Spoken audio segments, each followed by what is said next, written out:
दादाजी, मैं आपके लिए फ्रूट्स काट के लेकर आई हूँ। अरे, इसकी क्या जरूरत थी बेटा? ऐसे कैसे जरूरत नहीं थी?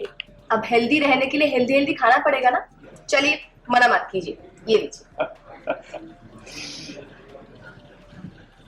लो। दादाजी, वो मिश्री आई थी ना आपके पास? आई थी ना, काफी देर बैठी, बड़ा अच्छा लगा उससे बातें करके। दादाजी, मुझे लगता है कि आपको ना उससे थोड़ा दूर ही रहना चाहिए। क्यों? अरे, बड़ी प्यारी बच्ची है वो तो, हमेशा घर का और सबका सबका भला सोचती है, सबके बारे में ख्याल रखती है। और राघव के लिए तो उसने पता नहीं क्या क्या किया है ना।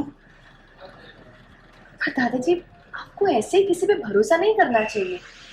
कोई भी बाहर से आएगा और आपसे दो मीठी बातें करेगा, कोई भी बाहर से आएगा और आपसे दो मीठी बातें करेगा, इसका मतलब ये थोड़ी ना है कि वो अच्छा इंसान है।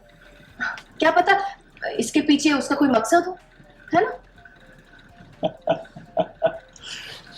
बेटा, बुरा मत मानना, बाहर से तो तुम भी आई हो और मीठी मीठी बातें कर रही, लेकिन जहां तक मैंने मिश्री को जाना है, मैं बेटा यकीन के साथ कह सकता हूँ कि मिश्री दिल की बहुत अच्छी लड़की है। हाँ, फिर ऊपर से वो हमारे राघव की पत्नी है, उस पर भरोसा ना करने का तो प्रश्न ही नहीं उठता। दादाजी, आप भूलिए मत, राघव की असली पत्नी मैं हूँ, इस घर की बहू मैं हूँ।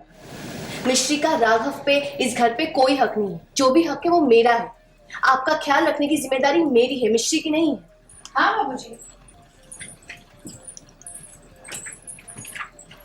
बिल्कुल सही कह रही है बाकी।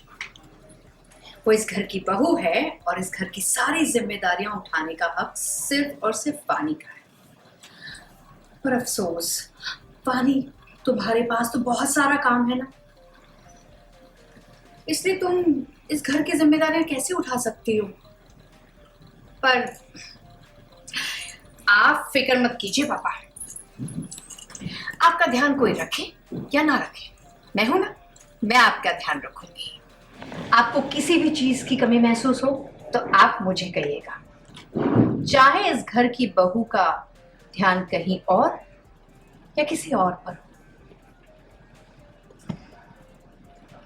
दादाजी, आप ये फ्रूट खा लीजिए और आराम करिए, ठीक है?